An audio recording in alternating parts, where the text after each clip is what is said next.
De regreso, una producción del programa de egresados de la Universidad Nacional de Colombia para UN Radio.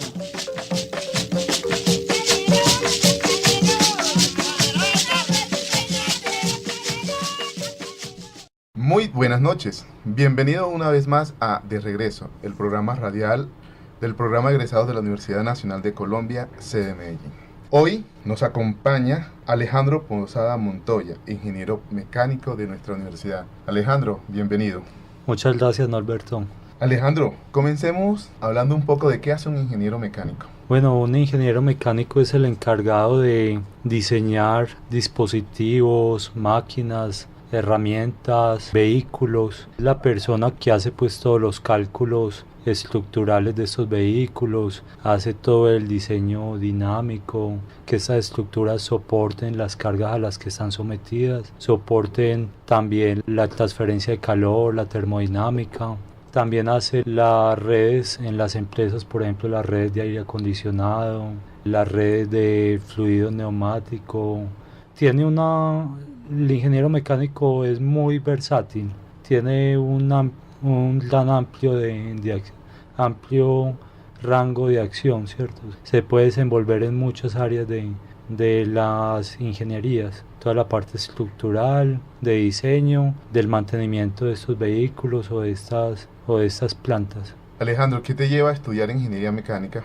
Yo empecé a estudiar ingeniería mecánica porque me apasiona la aeronáutica, los aviones, me apasionan todo cómo es que se genera el vuelo. Entonces yo primero empecé a estudiar pilotaje. Cuando terminé pilotaje vi que mi formación de piloto pues no me daban las bases como para entender muy bien cómo funcionaban los aviones, ¿cierto?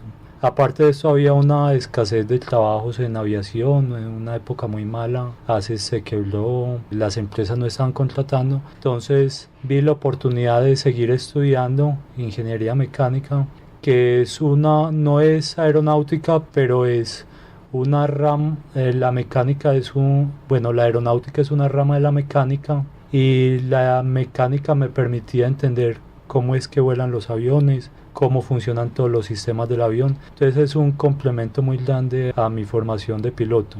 ¿Y esa pasión viene desde niño, ese interés? Esa pasión por los aviones desde niño, sí, desde que tenía 10, 11 años yo siempre era pensando pues cómo volaban los aviones. Alguna vez nos montamos pues en un avión para San Andrés cuando salían de Olaya Herrera y siempre era como por el gusto por los aviones. Y quería aprender pues más de primero cómo manejarlos, pero ya después, bueno, cómo funcionan los aviones, cómo es que hacen para volar, cómo funcionan todos los subsistemas. Y como siempre me ha gustado mucho estudiar y leer, entonces me interesó la ingeniería mecánica para poder profundizar más en esa área. Alejo, pero no solamente te quedas con ingeniería mecánica y el tema que tenía que ver con los aviones específicamente ahí, no, también haces una especialización en la UPB. Háblanos un poco de ello, por favor. Ok, entonces yo salí de ingeniero mecánico de la Nacional en el 2001. Vi que la Bolivariana sacó el programa de especialización en ingeniería aeronáutica y ahí mismo, sin pensarlo dos veces, me inscribí en la especialización por eso mismo, porque quería profundizar un poco más en aeronáutica. Aunque mecánica te da las bases muy amplias, de fluidos, de estructuras, de dinámica, de fatiga. Entonces ya veía en la especialización una forma de profundizar más ya en aerodinámica, en regulaciones aéreas, en cómo se le hace el mantenimiento a los aviones, toda la parte de cómo se administran las aerolíneas. Siempre es un gusto que he tenido toda la vida como por aprender más y profundizar más en lo que me gusta. ¿Y cuál es el avión ideal para las rutas colombianas?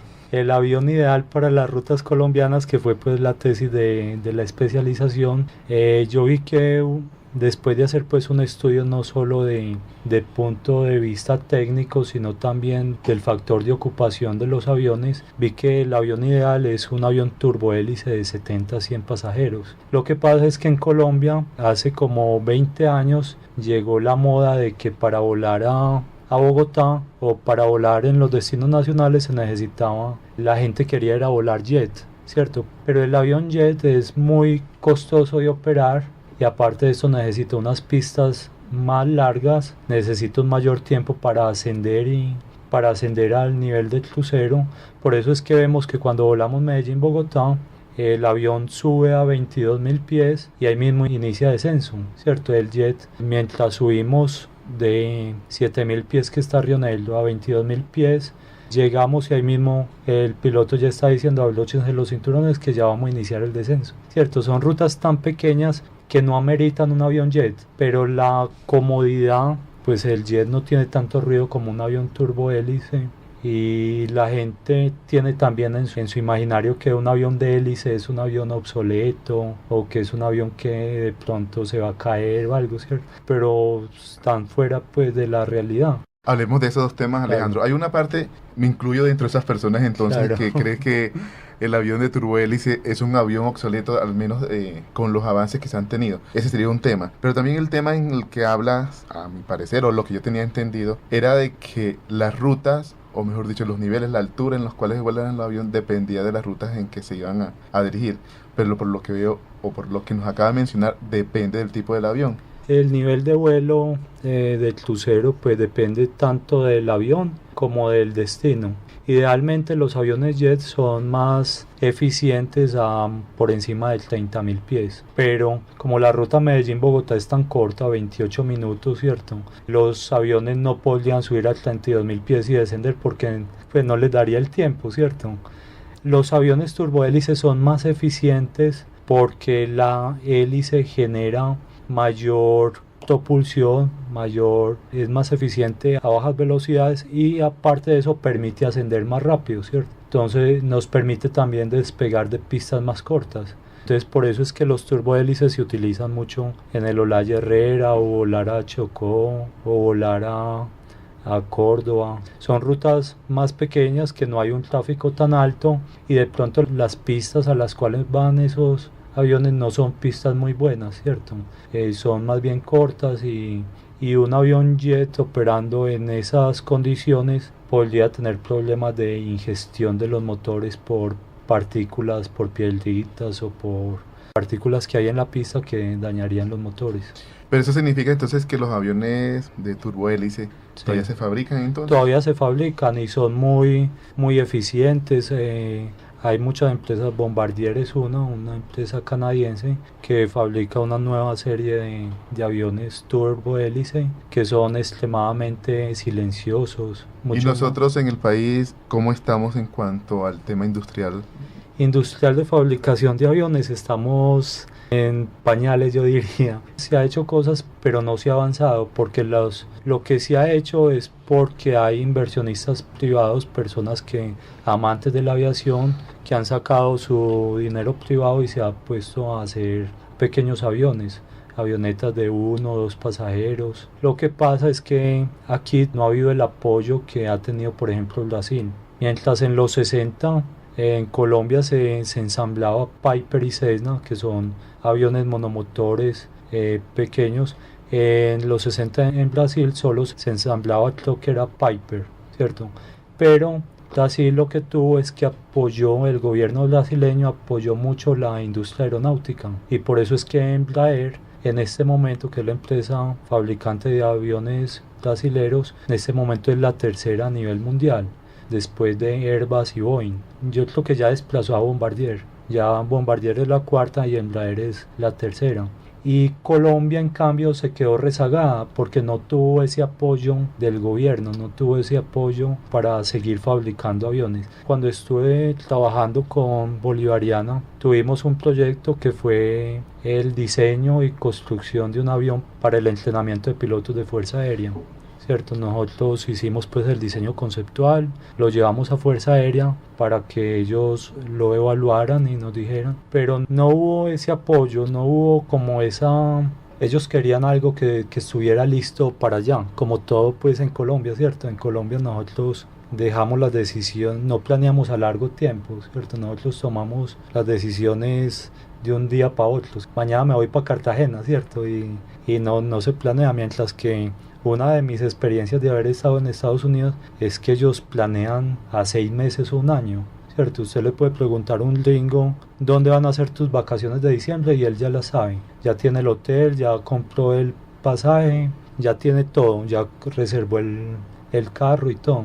O por ejemplo en la universidad, si vos te metes a la página de West Virginia, vos puedes saber cuál es el calendario académico del 2015-2016. Ya todo está muy estructurado. Entonces bueno, volviendo a lo de Fuerza Aérea y el avión de entrenamiento, entonces lo que nos pasó es que nos dijeron, no, está muy bueno su proyecto, nos gusta mucho, pero no hay tiempo, necesitamos esos aviones de entrenamiento para mañana. Entonces lo que nos puede colaborar Bolivariana es ayúdenos a seleccionar cuál empresa nos puede fabricar esos 25 aviones de entrenamiento acá en Colombia y nos deje la planta, nos deje los técnicos capacitados, nos deje todo el know-how de eso. Entonces lo que he visto es que falta mucho apoyo del gobierno para que estas empresas o para que la industria aeronáutica realmente salga adelante acá en Colombia. Alejandro, hablemos un poco precisamente de lo que acabas de mencionar. Hablaste de Estados Unidos, de la Universidad de West Virginia. ¿Qué hacías allá? Yo en West Virginia me fui en el 2004. Me fui porque obtuve pues una beca para hacer una maestría. Esa beca fue el resultado pues de un convenio que tiene la Universidad de West Virginia con la Universidad Pontificia Bolivariana. Fui a hacer una maestría, mis notas durante el primer año fueron muy buenas y mi asesor de la maestría me recomendó para que hiciera algo que ellos tienen que se llama el Direct Track, que es algo pues que apenas se están implementando en ese tiempo, y es que te pasan de la maestría al doctorado. Tienes que hacer todas las materias, tanto de la maestría como del doctorado, pero solo tienes que hacer la tesis doctoral. Entonces fui allá, hice mi tesis doctoral en un estudio para disminuir la resistencia aerodinámica de los aviones, ¿cierto? Los aviones en las puntas de las alas generan unos vórtices de punta y ala, y esto genera una mayor resistencia y un mayor consumo de combustible, ¿cierto? Por eso es que actualmente a los aviones se les colocan unos pequeños álabes, unas pequeñas alitas en las puntas del ala, eso, que se llaman winglets o sharklets. La idea de esa alita es utilizar ese torbellino o ese vórtice para propulsar el avión hacia adelante y disminuir, en vez de tener una resistencia antes, ayudarle a los motores para que... Es una contribución muy pequeña, pero sirve. Entonces la idea mía era, estos winglets tienen un problema, es que solo funcionan a una velocidad determinada, ¿cierto? Si el avión va a una velocidad mayor, una velocidad menor, su ventaja o eficiencia no es tan alta. Entonces lo que hicimos con mi asesor, él ya había trabajado un tema de control de capa límite por inyección o succión de aire. Entonces lo que hicimos es usar eso, pero en la punta del ala, y mirar cómo se puede disminuir, cómo se podía disminuir ese vórtice haciendo inyección o succión de aire. Eso se llama control de la capa límite por inyección o succión de aire. Eso se fue realizado mediante métodos numéricos y programas de computador que se llaman CFD, Computational Fluid Dynamics, que es una herramienta que permite predecir el comportamiento del fluido mediante métodos numéricos, algoritmos y clúster de computadores de 60 computadores trabajando en paralelo para ese tema por semanas. Pero ya eso no es en vuelo, eso es cuando se vaya a aplicar ya. El estudio lo hicimos en estos computadores, hicimos las simulaciones en estos computadores a ver qué pasaba con esos vórtices, pero ya esta tecnología se podría aplicar en vuelo para ya así ver pues cuál es la eficiencia real. ¿Y esa parte se está aplicando? Esa parte todavía no se ha aplicado. En la inyección y succión de aire hay un prototipo que lo está usando, pero para evitar los alerones y las superficies de control. Los aviones tienen alerones, timón de dirección y elevador. Entonces, cuando estas superficies se mueven hacia arriba o hacia abajo para voltear, subir o bajar la nariz, eso genera cierta resistencia también. Entonces, lo que están haciendo es inyectando aire o generando succión para, en vez de tener estas superficies, hacer que el avión vaya hacia la izquierda, hacia la derecha, o suba o baje, ¿cierto? Y la inyección y succión también se ha aplicado para que los aviones tengan... Incluso fue un trabajo que se hizo en West Virginia, que hizo mi jefe, y ellos construyeron un avión, un D4, un monomotor de 2 puestos de un solo plano. Lo construyeron y le hicieron en el borde de fuga del ala, le pusieron inyección y succión para aumentar la sustentación del avión a bajas velocidades. Yo creo que no nos queda duda definitivamente que una de las pasiones de Alejandro es precisamente la aviación. Bueno, pero hay otra faceta que le he pedido a Alejandro que nos comparte esta noche y es lo que tiene que ver con el emprendimiento. Alejandro también ha incursionado en el tema del emprendimiento y para eso tenemos una invitada. Ella es Estefanía Ochoa Henao, es la coordinadora del programa de fomento al emprendimiento de bienestar universitario. Estefanía, bienvenida. Muchas gracias, Norberto, por la invitación. Bueno, Estefanía, en este momento te doy la oportunidad aquí tenemos a Alejandro. La idea es que exploremos un poco precisamente sobre el emprendimiento que ha venido realizando Alejandro.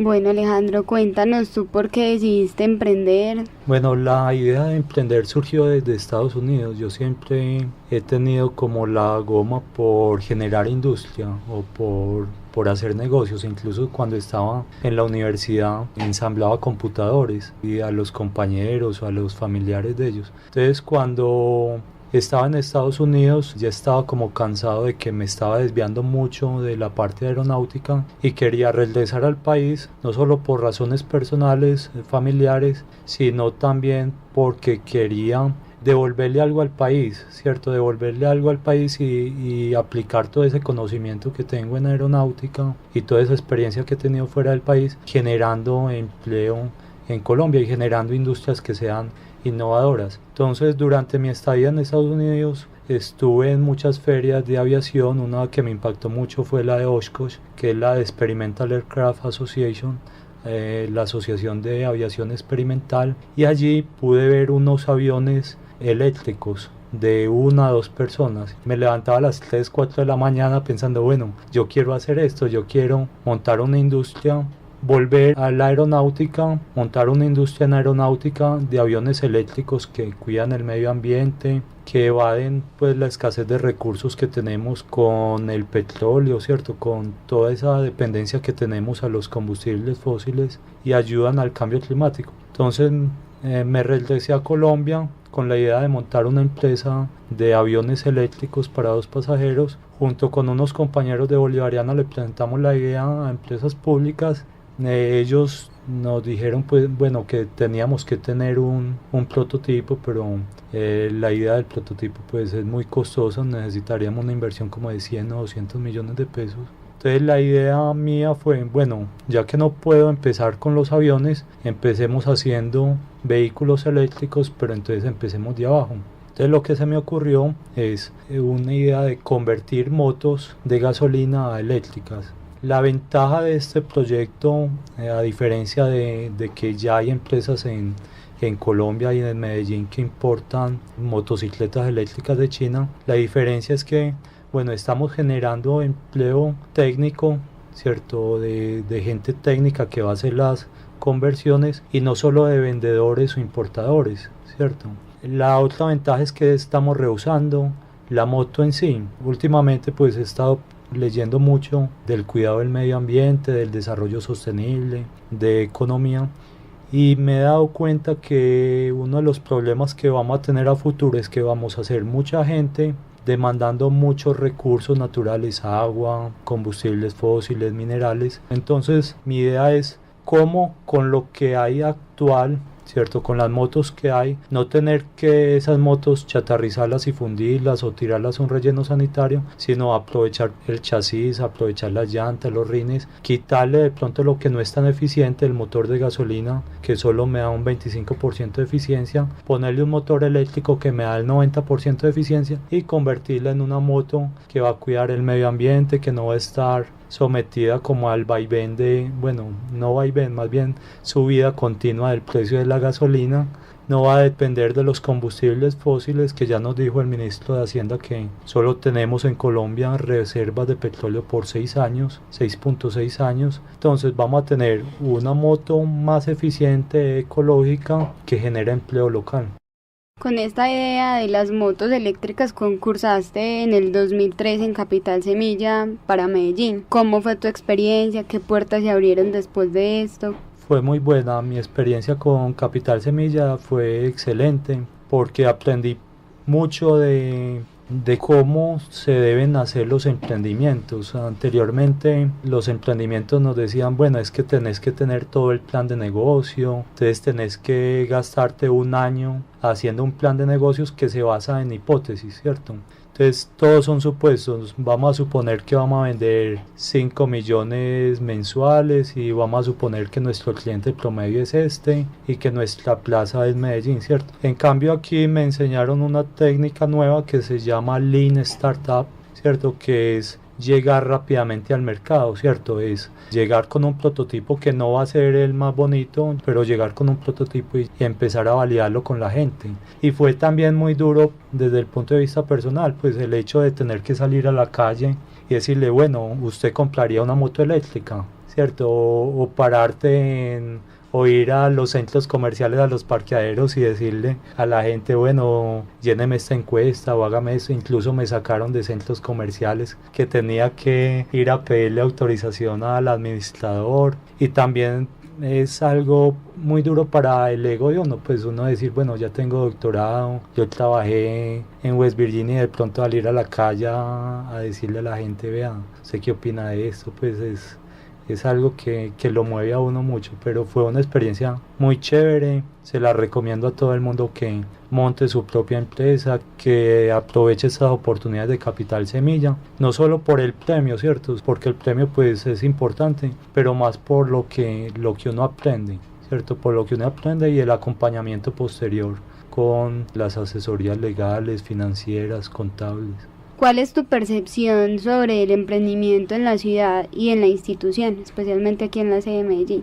En cuanto a la ciudad, me parece que se está haciendo mucho emprendimiento, se está apoyando mucho al emprendimiento, al emprendedor, hay muchos recursos a los cuales se puede aplicar. Creo que falta de todas formas como, bueno, explorar como esas ideas innovadoras, no quedarnos siempre en el negocio de la confección, no quedarnos en el negocio de la tienda del barrio, sino de pronto decirle a la gente, bueno, pero genere ideas que de pronto sean innovadoras no solo en lo local, sino a nivel internacional. Pero para eso, pues obviamente necesitamos personas muy educadas, personas que tengan pues un conocimiento más internacional. En la sede de la Universidad Nacional Medellín no tengo mucho conocimiento como de qué ideas se estén desarrollando. Alejandro, muchísimas gracias. Gracias a ti, Estefanía.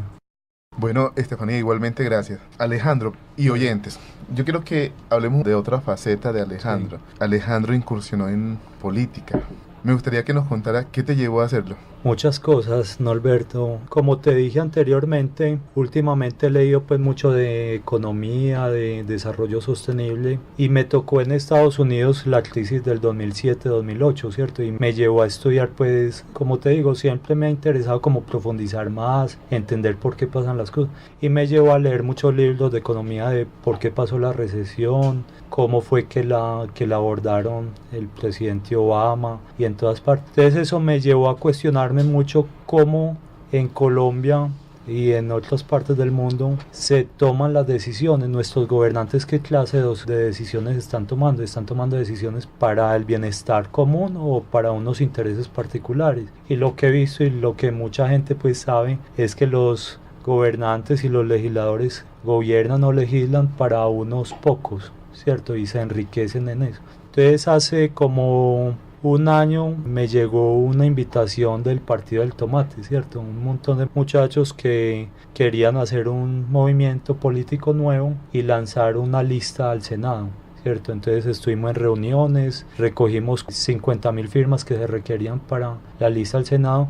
Finalmente no se pudo porque el Consejo Nacional Electoral dijo que si cambiábamos una lista temporal que se había hecho a la carrera por una lista definitiva, teníamos que recoger otras 50.000 firmas en un mes, algo pues imposible. Y aparte de eso teníamos que pagar 220 millones de una póliza de seriedad, como si no fuera suficientemente serio haber recogido 50.000 firmas, ¿cierto? Entonces eso nos llevó a hacer unas alianzas.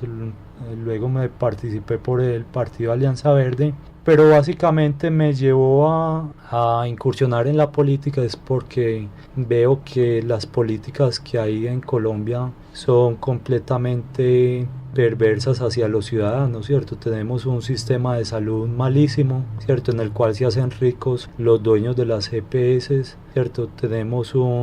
Los bancos cobran unas tarifas exorbitantes. Todo esto y muchas cosas me motivaron, quiero meterme a la política porque creo que tengo una educación y una experiencia a nivel internacional. Sé que es de pronto lo mejor para la gente en común y para el cuidado del medio ambiente, para generar un desarrollo sostenible. Entonces eso fue como lo que me motivó. Lastimosamente no se pudo concretar, no obtuve los votos requeridos, pero vamos a ver cómo se sigue con eso.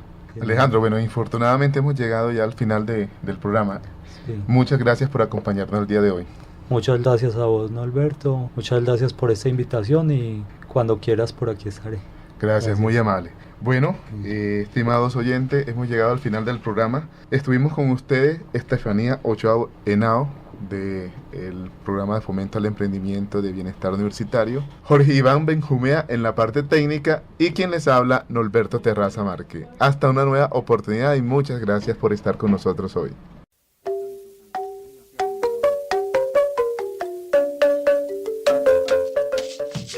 De regreso, una producción del programa de egresados de la Universidad Nacional de Colombia para UN Radio.